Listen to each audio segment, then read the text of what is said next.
Hey, it's Andrew Morgan, host of the Nomcast, the Netflix original movie podcast. Each week we preview and review the biggest Netflix original movies with special guests from the film industry, the music industry, comedians, and of course our fellow critics and podcasters.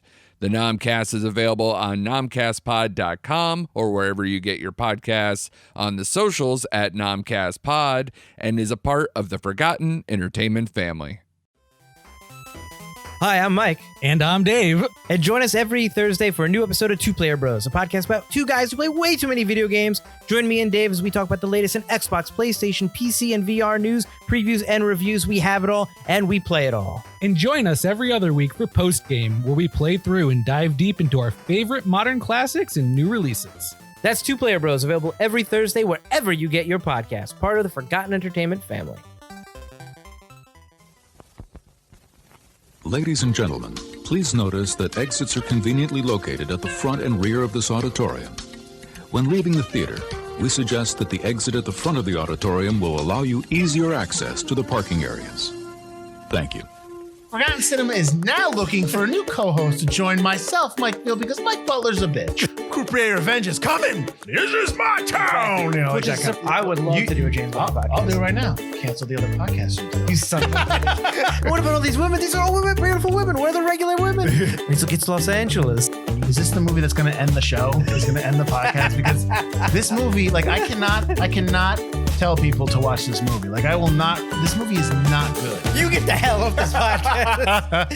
Let's take it to the limit one more time.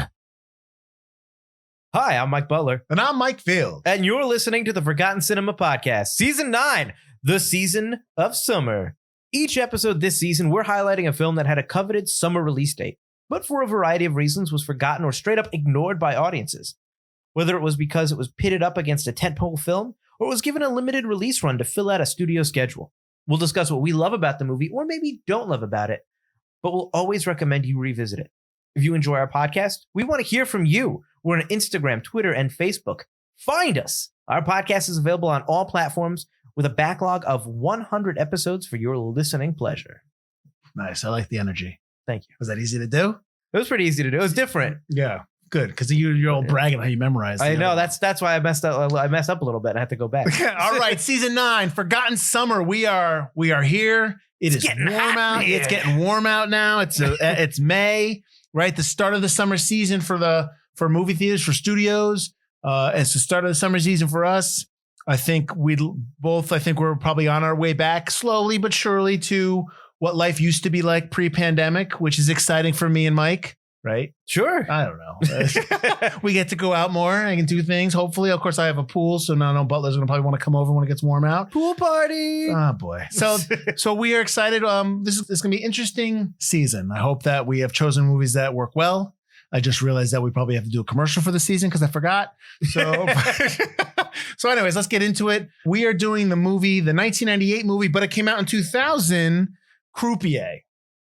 Mike has never seen this movie. Nope. I have. I enjoy this film. We'll get into what it's about because I'm doing the synopsis this week, and then I will get into the facts. So Jack Manfred is a croupier who works by night and writes by day. His girlfriend Marion becomes increasingly frustrated by his seemingly aimless life, but he becomes focused when glamorous South African Johnny, is it Johnny? Danny?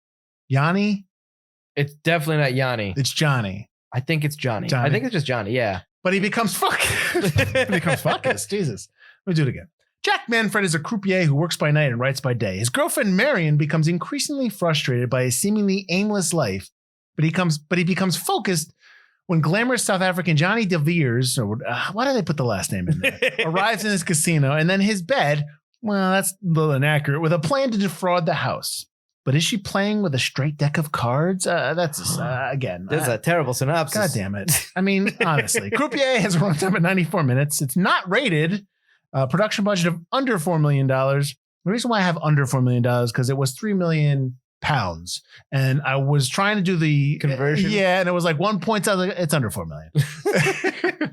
Let's get into the release date because its limited release date is technically April 21st, 2000. Yes, I know that's not summer.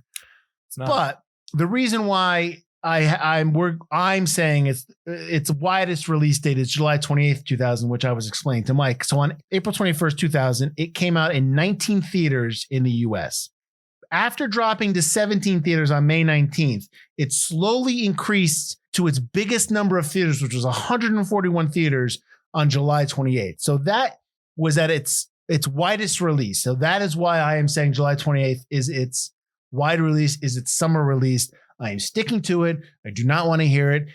Also, you should understand that this movie's last weekend in theaters was September 29th. So this movie came out limited in April, went straight through the summer, and was done at the end of September. That's a pretty good run. Why are you staring at me like that? You're cheating. I think you're cheating like the cheats in this movie.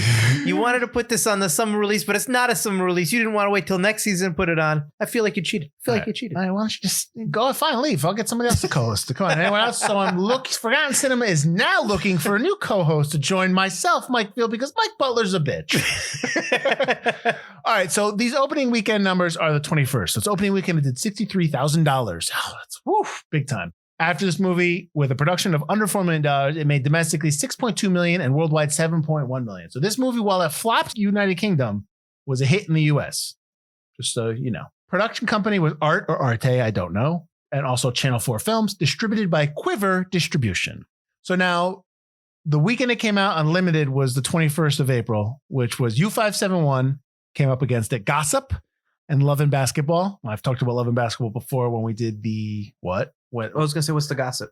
Gossip's with James Marsden, and I can't remember the other person. It's when they start a rumor. It's in college? Yes. Okay, I have seen. Okay. Yeah. The poster for it is like the old Scream posters and all, like, you know, where it's all the heads and all turned. Yeah. So it's a 90s movie in 2000 almost. You also had a limited release of Virgin Suicides that week. The week before, which is the 14th, you had 28 Days, Keeping the Faith, Where the Money Is, and American Psycho. Oh, good movies in that. Yes. And the week after, which is 28th, you had the Flintstones and Viva Rock Vegas. And there you go. Frequency, Where the Heart Is. So we had Where the Money Is and then Where the Heart Is. And then the limited release, The Big Kahuna, Committed, and Time Code. This movie is directed by Mike Hodges. He has done the 1971 Get Carter. He wrote The Omen 2, and he was the first time. I'll get to how he was the first director on The Omen 2 as well, Damien The Omen 2. But he also directed Flash Gordon, which I did not know. Oh. Written by Paul Meyersberg. He has written The Man Who Fell to Earth, Return from the River Kwai, and he directed and wrote Nightfall. Now, let me go back to my Mike Hodges. So Mike Hodges was the original director for Damien The Omen 2, but he was replaced because of creative differences. But some of his shots remain in the movie, but he did write that movie. He was replaced with the director of The Final Countdown, Don Taylor. Oh. Yeah. Meyersberg wrote Return from the River Kwai. It's a movie that's a sequel to The Bridge on the River Kwai, but not a sequel. But it's based on historical events that occurred after the real events from the original movie, but it has nothing to do with the original movie. Go figure that out. So I don't know. So if you watch Bridge on the River Kwai and you want to know, I guess, what happened after, realistically, but not really, I don't know. Go watch Return from the River Kwai. I kind of want to watch a trailer now, at least. Cinematography by Michael Garfath. He did Nuns on the Run, The Enemy, and A Prayer for the Dying, which was also directed by Hodges. Composer Simon Fisher Turner. He's done the 2008 movie Derek. He also did I'll Sleep When I'm Dead, Caravaggio. He's also acted in The End of the Affair and The Big Sleep. Edited by Les Healy, who was assistant editor on Live and Let Die, Butler. I know you like the Bond. Alien, Blade Runner, and Chariots of Fire. Those good stuff. Producer was Jonathan Cavendish, great name. Produced Elizabeth, The Golden Age, Bridget Jones' Diary, and Breathe. So this movie stars Clive Owen. This movie made Clive Owen the person he is today in terms of putting his, hey, this is Clive Owen, America. And America's like, whoa, all right, let's put him in a bunch of movies. He's playing Jack, the main character. He was nominated for an Oscar for the movie Closer. Probably Closer, right? It's probably Closer. Mm-hmm. He also was in Children of Men, great film. King Arthur, which is what we did a couple seasons ago, two seasons ago. Yep. He's also in Shoot 'Em Up and Inside Man. Alex Kingston as Johnny, or as I butchered her name before. She's in The Cook, the Thief, His Wife, and Her Lover. She's also in the TV show ER, but you also might know her as River Song from the TV show Doctor Who. That's right. Okay. Gina McKee. First of all, have you even watched? Have you caught up with Doctor Who yet? No. So you're not really a Who fan anymore. You shut up. I've watched more than you. Let's call it Whovian. I don't give a shit. Have you watched any of the old Doctor Who's? No. Is anyone going to go back to the old Doctor Who? They shouldn't. Gina McKee as Marion. You might know her from Notting Hill. She played the wife who was in the wheelchair of his best friend when she was the lawyer. I always remember from that. She's also in Phantom Thread and the TV show The Borgias. Alexander Morton as Reynolds. He was in Valhalla Rising and Take the High Road, the TV show, the Scottish TV show, Take the High Road. I think it's a soap opera. I'm not sure. Kate Hardy as Bella. She's in the movie Revolution, Butler. Is she? Yeah. Cry Freedom and The Craze. Paul Reynolds as Matt, the TV show Press Gang. That's a British show. He's also in Eddie the Eagle and Terminal. Nicholas Ball as Jack Sr., which is Clive Owen, who plays Jack. It's his father. He's in the movie Life Force, the TV show EastEnders and Hazel. Again, those are British shows. And then, did you notice Rona Mitra in this? She's at the party at the beginning. Right. She smokes a cigarette. Her character name is Girl with Joint. Her character is ridiculous. I thought it was that's like a Naked Gun moment. Do you smoke? And that joint is the biggest joint ever. It just comes out into view, and he's just like, "What?" She's in Underworld: Rise of the Lycans, which is like the fourth one, and she's in the TV show Last Ship, amongst other things. You would recognize Rona Mitra if you saw her. She has a very recognizable face, I guess, and she's been in a bunch of stuff. Okay, I had seen this movie before. Butler had not. I really like this movie, and the second time I watched it, I really like it again. I'm sure Butler doesn't like it. So Butler, let's start it off. Give me what you don't like about the movie right off the bat. Go. Yes, I'm not the biggest Croupier fan. I don't like Jack. I don't like Jack at all. I don't think you're meant to like Jack. That is not good for me because this is a noir where no one's likable. And granted, in sometimes in noirs you have people that are always in kind of gray areas. But I should at least root for somebody. I should at least want my hero to live. Mm-hmm. And Jack is a sociopath. He's got no emotion, which he says, but it's almost like I'm watching Hannibal Lecter, but if Hannibal Lecter just dealt cards and do you watch Out of the Shadows? The vampire show on FX? Not the show. I've seen the movie. So one of the characters, I don't know if he's talking about What We Do in the Shadows? What We Do in the Shadows, yeah. One of the characters is an emotion vampire. Okay. He bores people to death and sucks their emotion out of them when they're like depressed. He likes it. That's kind of what he is. He gets off on everybody losing at the tables, obviously. Well, that's his big thing, and he says it, yeah. But it's just hard to root for a guy who has no emotion, who easily cheats on his girlfriend a bunch of times, and just comes back to her and doesn't have any emotion or feeling. It's like a lame Hannibal Lecter. He only cheats on her one time in the movie, but you're assuming that that's happened before, right? Is that what you're assuming? Is it only one time? Well, yeah, because he doesn't go with Johnny, but yeah. Yeah, so you're right. But the Johnny thing was... I got the sense it was after they had that issue where they were breaking up or they were having fights or something like that. Yeah. Okay. But then he goes into, I don't know. I got you. That's fine. That seems confusing. But it's hard to like Jack and it's hard to like Bella and it's hard to like even Marion is like, get out of you're like lame. Get away from this guy. This guy's a creep. He's a creep in the entire movie. He's got no emotion. If you talk to this guy for 2 seconds, you say no, thank you. No, thank you. But I don't think this movie is trying to get you to like Jack. I don't think this movie is a movie where you're supposed to root for anybody. It's a story about nothing. It's a story about nothing, man. No, it's a story about somebody who is aimless, who, even when he finds success at the end, he doesn't want to accept it. He doesn't spend any of the money. He doesn't, he says he just lives his life because he has been hooked in. He comes into the casino with an air of like he's better than everyone there. But then he slowly realizes, and you slowly see that he is not. He's meant to be there. This is where he belongs, amongst the losers, amongst watching them lose. And because he is a winner. I know that, but he's a winner. He's a winner. But that's fine. He's a winner within that circle. Right. If he steps outside of that circle and whatever he's doing, he's not. He can't exist in the other world. When the writer's trying to get him to do that story, and he's just an asshole about it. Yeah. But here's the thing also with that. This is my first thing. We're in England, right? Yeah. Why is he calling it soccer? Does he call it soccer? In the beginning, he's like, I'm looking for a soccer store. Really like guy comes in, buys a club, and it's really corrupt, and it's just like I'm like, soccer? Because there's an international publisher, maybe he's just calling it soccer. The next scene after that, he's reading a magazine. It's a football magazine, and it's got a guy on the front cover who's got like soccer. Because they're in England, so I know that. Why is he calling it soccer? Probably as an international audience, he's probably writes about. Okay, it. Has people read about actual. I'll give that a pass, but still, it was just like what. I didn't even notice that. I wasn't thrown for that. Okay, I think that I know that in some stories that you're supposed to, you want to have somebody that you can root for, but not really, but somebody that you see the world through their eyes, right? Like the audience member, like I mean that person's Marion. See, Marion's a loser. Like I don't like even in The Last Seduction, Fiorentino is so, I guess, deliciously evil that it's like fun to watch her be evil. And because Peter Berg, she enjoys it. Peter Berg is like such a loser. But I gotcha. But you feel bad for Marion. You feel bad for it. Like so, it's just in this. He's not. Jack isn't clever enough. He's not. Oh, I think he's super smart. I think he's smart, but he's also he's so boring and droll and just mean, but not mean enough. He's not evil enough. Do you think that has to do with the way Clive Owen played him? Because that's like his. The way he's straightforward and the way he's like really quick with his dialogue. Like one of the things when he was talking about when he was doing the interview process with Reynolds, which I like. That is probably the best part of the movie. And he's like, it took 45, and I know you're not going to like the voiceover, and that's fine. I actually like the voiceover because I like that he's telling the story. The voiceover is fine. Because he's telling the story within the book.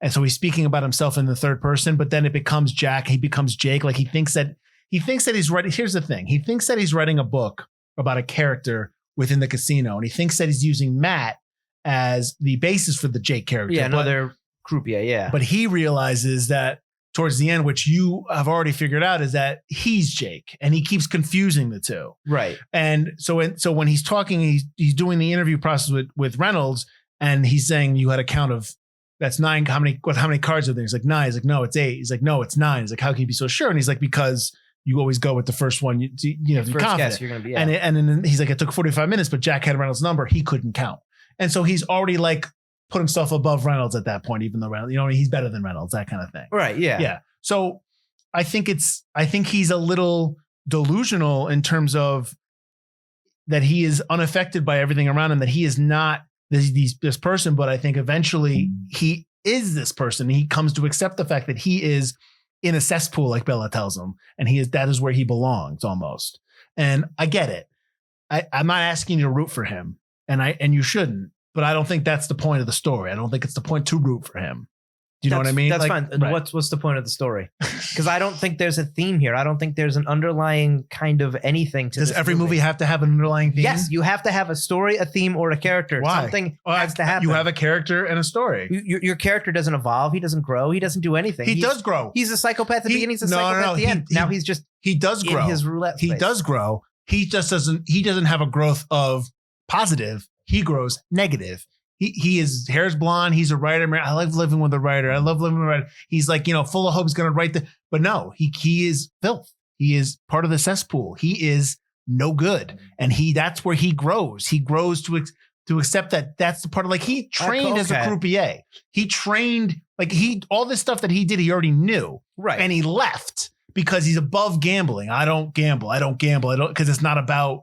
Well, he also left because he realized he became addicted to watching people lose. But that's the thing. And at the end of the movie, his father played him, but it's like he doesn't care because he knows he's just like him. Like I understand what you're saying, and I'm not trying to get you to like this movie. I'm not. I'm just saying that I think those elements are there, but they're not necessarily there where they're usually go with a lot of these stories. It's not good. It's negative. I mean, I get that. The fact that he's like, Marion loves Jack, but Jack half loves Marion. It's like, that is harsh that he says that. And it's just like, ooh, you're like, that's tough. Like, half loves Marion. And then, I don't want to just crap on the movie the whole time, but there are certain things that like Johnny, Alex Kingston's character is supposed to be set up as this femme fatale, or what we think is maybe going to be a femme fatale, but she's just as stupid and naive as everybody else. But she's playing him. But she's also so dumb at the end for no reason.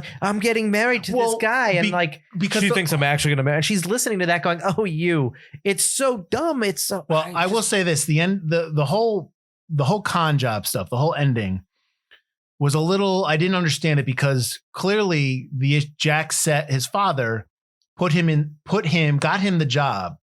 And you're supposed to assume that Johnny and them are together. They're a couple. Right. Sends her down there because the robbery is being put together by Jack Sr. Right. And it backfires, but which they don't get to do. It doesn't happen because they get stopped. And I don't understand why they're celebrating. Like, I don't understand what the celebration is for because they didn't steal anything. That's another problem I have is the whole job at the end. A is super quick and fails, but you get the sense that it succeeded. But the only thing I could think of was maybe when the other gambler, the Asian guy, the older Asian guy that's in there. You think he was in on it? Well, because he calls over, he sees everything happen. He sees the company, calls over and he gets like this little, I don't know what it was. What it was, money or he got I think it was another bag of money. Yeah. And then, so everything happens and it's like, he just looks on it. He's like a bemused look on his face. And then he gets up and they all walk out.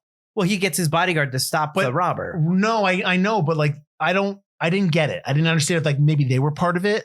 So I agree with you there. I really was like not sure what was going, like the ending. I really wasn't sure like what was happening, like what they were trying to say, to the point where I was like deep diving on the internet because there is like this whole there's a whole thing where people think that Marion's hit and run was part of that it was like some people's like, no, that's part of an older case, but no, that was them tying up loose ends because Marion ratted them out and that was the whole thing. And I don't know. I have no idea. So I maybe that's probably like maybe they didn't know, but I have no idea. I agree with you. I was kind of like, I don't know why we're celebrating. I did get the idea that they were trying to say that they were set up. Johnny was set in there to get, because they knew that he would be a stand-up guy. His father knew follow the rule, right? Right. He knew that he would just go along with it. He was trying to get his son some money, and they were going to rob the place because and that was it. And they were boom, boom, boom, done and done, and they were going to be rich.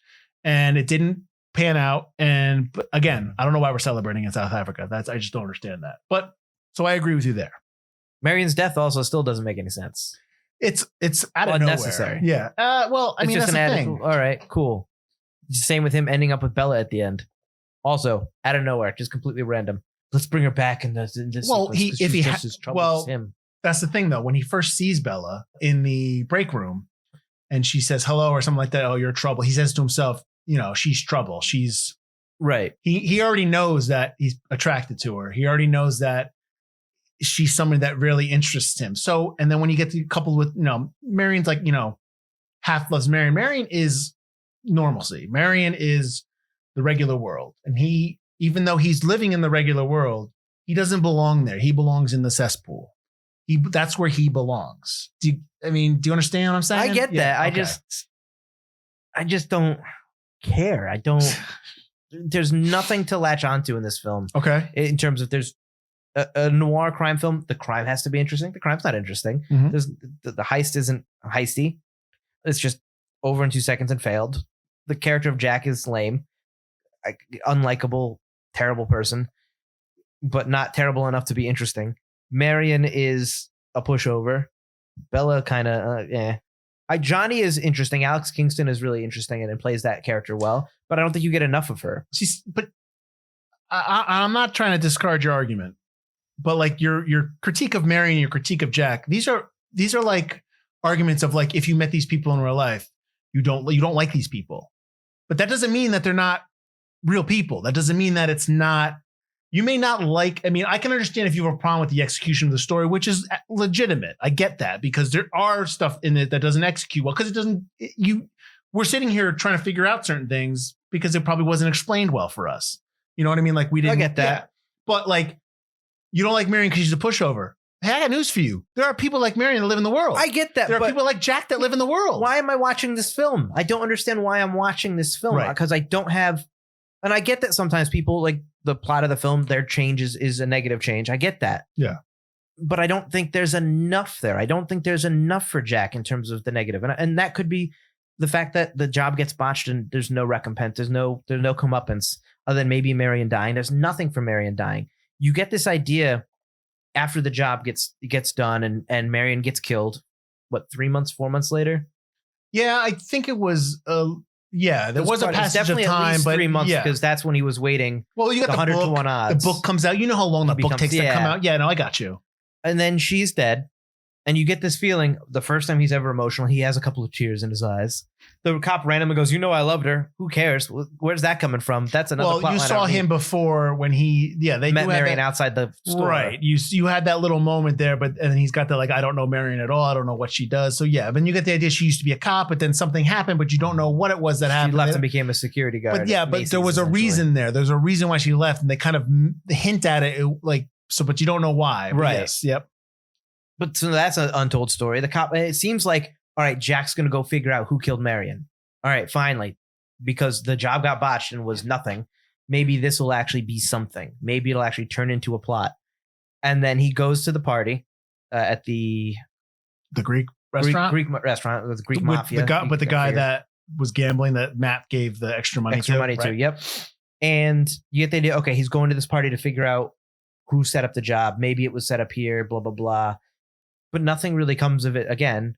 He just drunk at a party and finds his car because some lady takes him home in his own car. Yeah, and she almost hits somebody and he freaks out because obviously Marion got hit by a car, so he's a little overconscious. Sure. But that's it. You don't get nothing happens with that whole thread right there. That's a whole 10, 15 minutes of the movie that also just meanders and goes nowhere. Do you think that there's stuff that's on the cutting room floor? Possibly. I just think that maybe if Jack had more emotion, and he can still be a dirtbag and maybe a sociopath, but he really didn't have, he's so dry the whole time with no emotion this way or that way that we never really get a good sense of him, I guess, in a way. That's not what I'm trying to say. Well, let me to get an idea, like we talk about, he's somebody who has high morals, supposedly, who loves watching people lose. He's addicted to watching people just, piss their life away. Right. To the point where he tests that one guy where he gives the guy the win and he watches him because he already knows what that guy's going to do. Throw away his money again. Yeah, he's going to go gamble and throw away his stuff if he gives him a gift. And it's just like, he knows it. He knows that there's no good in people. You know what I mean? Like that kind of thing. Gotcha. I gotcha. It's almost like it's almost like I said, he's somebody who thinks he's the hero, almost not to steal from Tenet. He thinks he's the protagonist, but he's not. He's no better than everyone else there. And whether he can say that to himself or not, I think that's something that we know. You know what I mean? Like it's something that, but I understand what you're saying. So do you not think this movie's good at all? I really didn't like this movie. Because this movie is lauded because Clive Owen is really good in this film. Clive Owen is not really good in this film. I don't, and I really, really like Clive Owen. But I just think you do. I just think it's not his fault. It's the writing. It's probably the way the director wanted him to deliver all his lines. Anyone could do this part. Anyone could do this part. Now with the exception of a few scenes. Okay. I understand what you're saying. Like in terms of like iconic parts and stuff like that.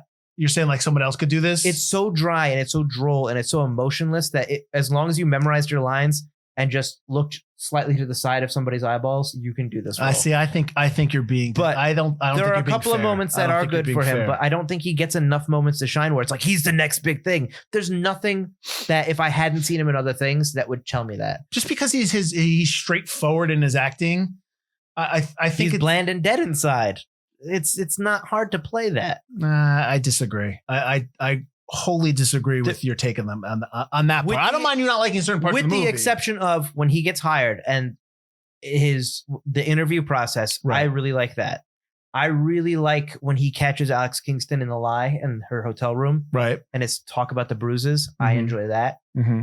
And I enjoy him actually getting a little bit emotional when Marion dies and he's in that room and you kind of get that he's breaking down that maybe he's not exactly as pent up as he always plays, droll as he plays. Right. But everything else just doesn't really, there's nothing that really made me stand out and go, that's the next friggin' James Bond right there. Oh, come on. There's nothing in there. That's not fair. But that's fine. It's your opinion. I just don't think it's fair. I'm not trying to change your mind. I just don't think it's fair. I really don't like this film's. I like the casino stuff in this film. I like that it's not a dump. This James Bond super casino. Yeah. Well, no, it's not a dump. It's a middle of the road. It's a cesspool. Slow casinos, high end casinos in the middle of the roads. We're the middle of the road. But I don't like that you see Jack's skill as a croupier. You see him picking up the chips and the timing. Yeah. You see him dealing these cards, but they're always a cutaway. It's always a cutaway to somebody's hands and not him. But they were trained.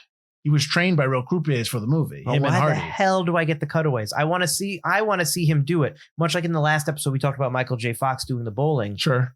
And I mentioned, well, that's funny because in the next week's episode, I have issues with that same thing. I want to see a wider shot of Clive Owen actually doing these things where I would really appreciate it. When you do the cutaways, even if he's trained, it makes me think, oh, they just got somebody else to do that shit. What does that matter? It's I like to movie see making. I like to see the skill of the actor performing the roles. I like to be able to see them because then I'm more impressed with it and go, okay, they are this thing.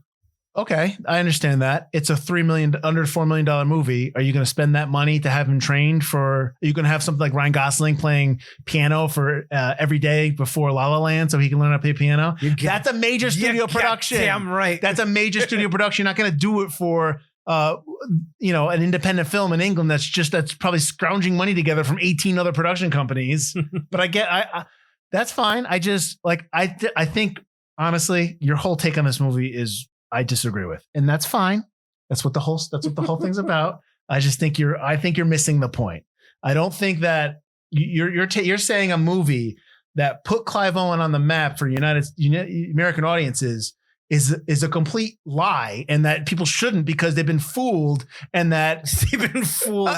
like he doesn't deserve everything that he's gotten from this movie. I think that sometimes reviewers will review things and say something is great when it's not necessarily great because they don't get it, and sometimes that's not a plus. You do know that that same critique can be given to your take on this movie, where people like this film and you're being a contrarian. Absolutely. Because you're being a snobby. I didn't like these characters. I didn't like this guy. I'm not being snobby. I know. Snobbiness can be looked at the other way. And I get that. Opinions are opinions. I got you. Everyone's got one.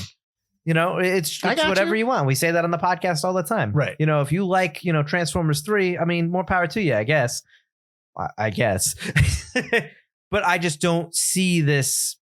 I don't see it, and I'm watching this going. There are, and maybe it's because we do so many noirs on this podcast that I'm just like, it's not necessarily something that I think is great or worthy, and I think he's got a lot of granted, and I've seen him in other things, and he's better in other things. But you wouldn't have given those roles if you were some studio exec back in the 2000s. So I'm looking at this backwards. I know. So maybe that's it, but. And one of my notes is that the movie looks like it was shot in the 90s, even though it's an independent film. That kind of makes sense. But yeah, I don't know. I didn't want to be so down on this movie. But apparently not. I think you did. It's funny because you're completely wrong, but it's not. I'm sorry I didn't like this movie so much. Listen, I didn't make it. It's fine. So, I'm going to try to get somebody to interview for this movie now and just completely throw you under the bus. I'm going to get Clive Owen. I'm going to be like, Clive, my partner doesn't like this movie. Can you yell at him? I love Clive Owen though. So no, I don't think you do. Not in I don't think movie. you do, because if you did, you wouldn't just shit on him for the last 20 minutes. Terrible. I shit on the character. Mm-hmm. You just said he couldn't. You just sat here and said that he played the role terribly. I said anyone could play him. I said anyone could play that character because that character is just a droll one-note character. So you don't think he's just you playing a psychopath with no emotion? That's what psychopaths are like. Dear Lord. All right. You don't think this movie would have gotten any Academy Award nominations because it couldn't because it got disqualified. Because it came out 2 years later? Because it premiered on Dutch television. It's like, can we get over ourselves with this stupid rules? Oh, the Linda Fiorentino movie, the same thing. Yeah, same thing. Last Seduction. Linda Fiorentino would have for sure have been nominated and could have won for Last Seduction. And I think that he might have been, maybe not won, but he might have been nominated for this movie, or it might have gotten some kind of nomination, like Alex Kingston or something like that. But can we get over the stupid rules that they have now? I know they lifted it because of the pandemic, so for Netflix and all that stuff. But give me a break. It premiered one time on Dutch television, and it's disqualified. Get over yourself, Academy. Jeez. Was it on a small screen? Oh, God forbid. No. God forbid. You're almighty Academy. Oh, so sorry. Are you honoring achievement in movies or not? Mike Field does not speak for Mike Butler. I don't give a shit. It'll be an honor to be nominated. Who cares? Who cares? Well, we're not going to get nominated for an Ambi. Sorry. Come on, man.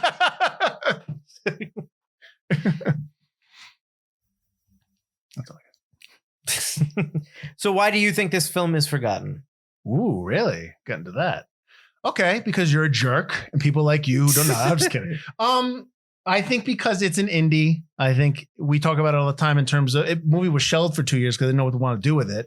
It was a flop in the United Kingdom. So I'm curious if it's looked upon more favorably now in England than it is here. Now, 20-something years, have passed, but we don't know. Because I saw this in the theater and I remember really liking it in the theater. And like I said, it was a hit here and it obviously put him on the map. But I just think it's gritty. It deals with a character that does not have an arc where, he succeeds like we just talked about, where he's like, he's the champion of the people watching the movie. Like they can root for him. So I think that hurts it. Obviously it hurt it for you. I think also, like we talk about like this whole thing about Forgotten Summer, it's not a summer release. I know it came out in April, but it was expanded throughout the summer. This is like a movie where you would probably see in the fall. Mm-hmm. And, it's an import technically, so it's not going to really get a huge, Quiver distribution. It's not like this is Universal or Paramount. You know what I mean? So you're really limited to the money that Quiver has to promote it. So it probably didn't get promoted as much. It probably was just put out and they're like, wow, people seem to like this. It's getting word of mouth. Let's release it a little bit more. Let's do a little more. Because if this movie came out, let's let Universal put this out. Yeah. And it wouldn't have gone to 141. It would have gone to 1,000. You know what I mean? They would have put more behind it. Right. In terms of more theaters, and they would have promoted it more. They would have promoted their Clive flashy Owen, trailer. Look at this hot new actor, all that stuff. Yeah, there would have been a better trailer. It would have been more gritty. They would have added that. They would have, built up the noir stuff. And in the 90s, you had a lot of that stuff. So it would have been fine. You had a lot of indies like that. It would have fit in well. I just think the fact that it's indie throughout the distribution and throughout the production, that just probably hurt it a little bit and probably didn't get in front of people enough. I don't even know if you had seen it earlier, if you would have reacted to it differently than going back, as you say, watching it backwards after seeing Clive Owen's career. Right. So I don't know if that, maybe that affects it as well for some people, because it's not the Clive Owen they have grown accustomed to. Right. So that could be a reason.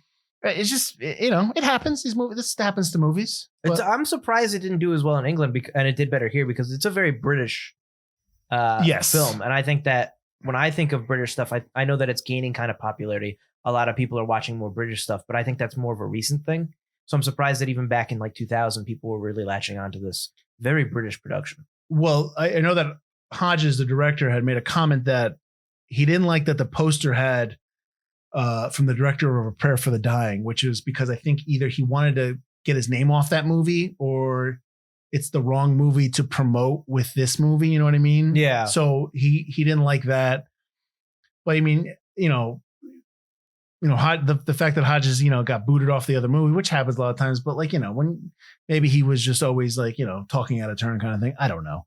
But, so that probably didn't help. And I honestly, I don't know. Maybe this just wasn't the people, maybe they were looking for a different type of movie back then in England. I don't know. Yeah. I don't know how, I didn't even know that you could gamble in casinos in London. Like I knew nothing of London's gambling scene. Right. Yeah, me either. So I don't know how they look upon gambling. Maybe it depends on how they look upon it. Like we have a lot of like tons of movies about gambling and casinos and, sure, poker players and blackjack players.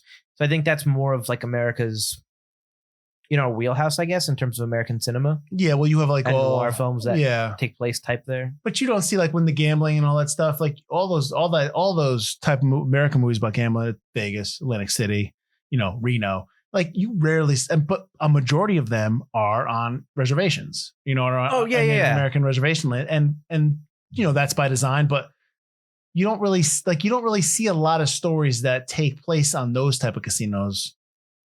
With the exception of maybe like here and there, but it's mainly like Vegas, Atlantic City. Right. Yeah. I guess where the debauchery is legal, that kind of thing. I don't know, where it's probably a little bit more quote unquote sexy to do it in Vegas and Atlantic City, that kind of thing. Get better shots and stuff like that. Yeah, I get you. But like something like this, like, cause it's just like you walk by it. It's just like, it's like a hole in the ground. Like it's just a building. Yeah. That happens to have a sign that says casino on the side. Yeah. So that was a little bit like, oh wow, I should have looked up and seen like the history of gambling in London. Maybe it's looked down upon in London because it is legal, but people are like, you don't go there. Maybe back then.